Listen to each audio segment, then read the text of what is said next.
யார பார்த்து? சிவபெருமான பார்த்து. உனக்கும் போக்கிடம் கிடையாது, எனக்கும் போக்கிடம் கிடையாது, இங்கதானே இருக்க போறோம், சாப்பிட்டுக்கிட்டு சொல்லுப்பா. இல்லையா, நான் சொல்லியே ஆகணும். அந்த ஏழை சிரித்துக் கொண்டே சொன்னார், என்ன பெருசா சொல்லிட போற, நீ யார், அவ்வளவுதானே, நான் சொல்லவா, நீ பரம்பொருள், இங்கு கோயில் கொண்டிருக்கக்கூடிய காசி விஸ்வநாதன், நீ சரிதானப்பான்னா. இறைவன் ஆடி போயிட்டான். ஞானிகளாலும் கண்டுகொள்ள முடியாத என்னை மகனே நீ எப்படிப்பா கண்டுகொண்டாயின்னா. அந்த ஏழை சொன்னா, இந்த ஊர்ல யாருமே என்ன மனுஷனா பார்க்க மாட்டாங்க ஐயா, என்ன பார்த்தா 100 அடி தள்ளி போயிடுவாங்க.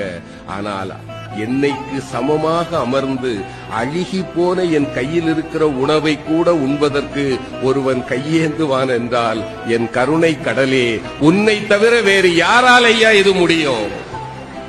நீ என் முன்னே வந்து அமர்ந்த போதே நான் கண்டுகொண்டேன் நீ யார் என்று.